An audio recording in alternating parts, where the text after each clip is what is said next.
అధ్యక్ష, గౌరవ మంత్రి గారు ఉరుమురు మంగళం మీద పడ్డట్టు మొన్న నా మీద పడ్డారు, ఇప్పుడు నా మీద పడ్డారు. అధ్యక్ష, అర్థం కావట్లేదు. అసలు నేను తనకు పోటీ కాదు, తన ఆ పార్టీలో నేను ఈ పార్టీలో, తనకు అసలు పోటీ కాదు. మరి ఎందుకు కామెంట్ చేస్తున్నా నాకు అర్థం కాలేదు. అధ్యక్ష, నేను ఆ రోడ్ ఎంబడి అక్కడి నుండి పోతా ఉన్నాను. అంతారం అనే విలేజ్. అధ్యక్ష, నేను మాట్లాడిన రోజు డేట్ కూడా తీసుకొని అక్కడే సెక్రటరీ ఉన్నాడు, అక్కడే వెళ్తుంటే చిన్న పిల్లోడు బిందెలో నీళ్ళు పడుతున్నాడు. అధ్యక్ష, కొంచెం దూరం వెళ్ళి మళ్ళీ వెనక్కి వచ్చాను. బాధ్యత ఉంది కాబట్టి వెనక్కి వచ్చాను. ఏం బాబు ఎందుకు పట్టుకుంటున్నావు నీళ్ళు అంటే, నల్ల రాక 1 వీక్ అవుతుందమ్మా అన్నారు. ఇమీడియట్గా ఆఫీసర్స్కి ఫోన్ చేశాను. అధ్యక్ష, ఏదో రిపేర్ ఉంది అందుకే రాలేదమ్మా అన్నారు. అమ్మ, వ్యవస్థలో లోపాలను ఎత్తి చూపిస్తాం అంతే తప్పిస్తే మీ మీద వ్యక్తిగతంగా కాదు. ఇక్కడ ప్రభుత్వంలో ఎవరమున్నా ప్రజాప్రతినిధులుగా రోడెంబడి పోతున్న ఏదైనా సమస్య ఉన్నప్పుడు, ప్రజలకు ఇబ్బంది ఉన్నప్పుడు దిగి అడుగుతాం. అది వ్యవస్థలో ఉన్న ఇబ్బందిని ఎత్తి చూపించడమే తప్పిస్తే అక్కడ అధికారులు పనిచేయకపోవచ్చు. ఇంతకుముందు సునీత గారు చెప్పినట్టు డబ్బులు ఇవ్వలేదు కాబట్టి మెయింటెనెన్స్ చేయలేకపోతాం అన్నారు. దాన్ని కూడా మీరు తప్పుపడితే ఎట్లమ్మా? వాటర్ వస్తలేవంటే వస్తలేవని చెప్తాను, మీరు దాన్ని సెట్ చేసుకోండి. ఎమ్మెల్యే గారు ప్లీజ్, ఎమ్మెల్యే గారు ప్లీజ్ అంటుండే, ప్లీజ్ ప్లీజ్ అండి, రన్నింగ్ కామెంట్ వద్దు. నేను మాట్లాడిన తప్పుంటే చెప్పండి. నీళ్ళు రాకపోతే రాలేదని చెప్పండి. నేను ఎవరిని కామెంట్ చేయలేదు అక్కడ. అరే మీ పద్ధతి కాదండి. బట్టి గారు ఇది కరెక్టా? మీరు ఆలోచించండి. నీళ్లు రాకపోతే రాలేవని చెప్పానండి, దాంట్లో తప్పేం లేదు కదా. మొన్న కూడా అట్లే అధ్యక్ష, జస్ట్ నేను ఊరికే హరీష్ రావు గారితో ఏదో మాట్లాడుకుంటే అయ్యో అన్నాను. అధ్యక్ష, అయ్యో వద్దంటే దానికి అంత పెద్ద కామెంట్ చేశారు. అధ్యక్ష, దొరసాని అని మాట్లాడుతున్నారు, అర్థం కాలేదు. అధ్యక్ష, నేను ఏమైనా కామెంట్ చేస్తే, మైక్లో కామెంట్ చేస్తే మీరు కూడా అధ్యక్ష మైక్ ఇచ్చి అంటే అర్థం ఉంది. అధ్యక్ష, అయ్యో అన్నాను అంతే, దానికి ఇంత పెద్ద మాటలు మాట్లాడారు. నాకేమర్థమైందంటే అధ్యక్ష, కేసీఆర్ గారి కుటుంబాన్ని, సబితమ్మని తిడితే ముఖ్యమంత్రి గారు సంతోషపడతారేమో, అందుకనే కామెంట్ చేస్తారేమో. లేదు అధ్యక్ష, లేదండి అధ్యక్ష, ఒక్క నిమిషం చెప్తాను. అధ్యక్ష ఒక్క నిమిషం ప్లీజ్. మీకు తెలుసు అధ్యక్ష, నేను అక్కడ ఉన్న రోజులు, నేను ఆ పార్టీలో ఉన్న రోజులు, పార్టీకి పనిచేశానా లేదో ఒకసారి ఆలోచించండి. ఎస్, నాకు ఆ రోజు ఆ పార్టీ ఉన్న రోజు నాకు మంత్రి పదవి ఇచ్చింది. అధ్యక్ష, కాదనట్లేదు.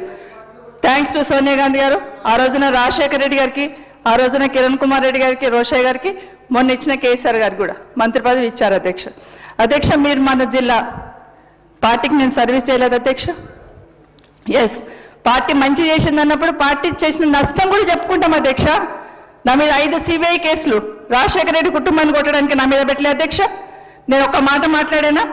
నాకు టికెట్ ఇవ్వకపోయినా నేను మాట్లాడానా? ఎందుకు అధ్యక్ష? తను కాంగ్రెస్ పట్ల పుట్టి పెరిగినట్టు తనే మీద వేసుకొని మాట్లాడేసింది. నాకు అర్థం కాలేదు. అసలు సంబంధం లేని ఇష్యూ, తనకు నాకు ఏం మాత్రం సంబంధం లేదు. మీరు మాట్లాడుతుంటారో మీరు అట్లా ఇంకా మీరు వదిలేస్తే ఎట్లా అధ్యక్ష? మీరైనా కనీసం చెప్పాలి కదా. దయచేసి ఇట్లాంటి కనీసం ముందన్న పునరావృతం కాకుండా దయచేసి మీకు రిక్వెస్ట్ చేస్తున్న, వ్యక్తిగతంగా మాట్లాడుకుని బయట మస్తు వేదికలు ఉంటాయి. అధ్యక్ష, ఇక్కడ ప్రజా సమస్యలను ప్రశ్నిద్దాం, ప్రజా సమస్యల గురించి డిస్కస్ చేద్దాం. నేను ఈరోజు మన రేవంత్ రెడ్డి గారు ముఖ్యమంత్రి గారు అసెంబ్లీలో మాట్లాడిన వరకు నేను కాంగ్రెస్ పార్టీని కామెంట్ చేయలేదు. అధ్యక్ష, ఎప్పుడైతే మాట్లాడారో అప్పుడు మాత్రమే కామెంట్ చేసిన. నా మీద కేసులు పెట్టింది మాట్లాడలేదు, నాకు టికెట్ ఇవ్వండి మాట్లాడలేదు, అసలు కామెంట్ చేయలేదు. కానీ ఈరోజు మళ్ళీ కాంగ్రెస్ పార్టీ ఏంటంటే ఎస్ చేసింది, మంత్రి పదవి ఇచ్చింది, 5 CBI కేసులు కూడా పెట్టింది, అది కూడా మాట్లాడదంటే ఎట్లా అధ్యక్ష? దయచేసి గుర్తుపెట్టుకోండి అండి. ఒక్క నిమిషం ఆవేదనతోనే మాట్లాడుతున్నాను. ఎస్, CBI కేసులు మా కోర్టులో నమ్మకం ఉందండి.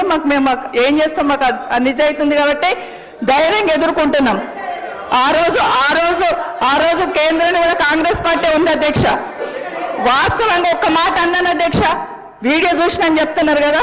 ఎస్, ఒక రిపోర్ట్ అడిగినప్పుడు అన్నాను, నాకు గౌరవించింది, నాకు మంత్రి పదవి ఇచ్చింది కాంగ్రెస్ పార్టీ, అట్లే నా మీద కేసులు కూడా పెట్టింది అన్నాను. తప్పేముంది అధ్యక్ష? తప్పేముంది? దానికి అంత పెద్ద కామెంట్ ఎందుకు అధ్యక్ష? అర్థం కాలేదు. థ్యాంక్ యూ అధ్యక్ష. సునీత లక్ష్మణ్ రెడ్డి గారు, మంత్రి గారు. అధ్యక్ష, ఆమె కాంగ్రెస్ లో పుట్టి పెరిగిందంటే మీరు పుట్టి పెరిగిన వాళ్ళు ఏం చేసారు మరి? సరే, మేము బయట నుంచే వచ్చినాం, కానీ మేము కాపాడాలనే ప్రయత్నం చేసినాం. ప్రతిపక్షంలో ఉన్నదని మేము పారిపోలే. అధ్యక్ష, ఇవాళ వారు అన్నారు కదా కేసు పెట్టిరని. కేసు పెట్టిన తర్వాత కూడా మీరు కాంగ్రెస్ తరఫున ఎమ్మెల్యేగా నిలబడి, ఎమ్మెల్యే అయినాక మిమ్మల్ని ఓడించాలనే ప్రయత్నం చేసిన పార్టీలోకి పోయి మీరు మంత్రి అయ్యారు. కాంగ్రెస్ నిన్న కేసు పెట్టినప్పుడు మీరు పక్కకు పోలే కదా, ఆ కోపం ఉంటే పక్కకు అప్పుడే పోవాలి కదా.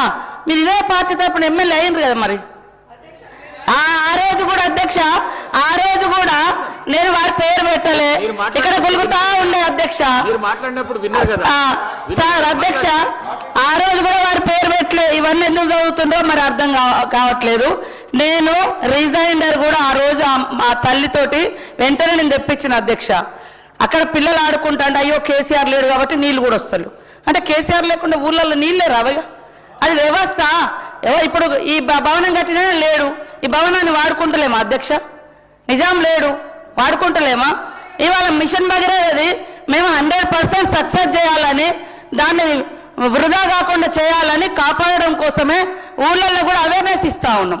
ఇప్పుడు గ్రామ సభలలో కూడా రెగ్యులర్గా మా మిషన్ భగీరథ యొక్క నీళ్ళ యొక్క ఆవిష్కత అంటే ఇంపార్టెన్స్ ఏందో తెలియజేస్తా ఉన్నాం. ఇవాళ వేరే వాటర్ తాగడం మూలంగా అందులో ఏం మినరల్స్ ఉండవు, హెల్త్ పాడవుతుంది. ఇవి సహజ సిద్ధమైనటువంటి వాటరు, ఇవన్నీ వస్తున్నాయని మేము ఎక్కడికక్కడ గ్రామ సభలు పెట్టి తీర్మానాలు చేయిస్తున్నాం అధ్యక్ష. కానీ ఇట్లా నీళ్లు రావట్లేదు, ఏం రావట్లేదు, ఇది కరెక్ట్ కాదు కదా అధ్యక్ష ఇట్లా మాట్లాడడం.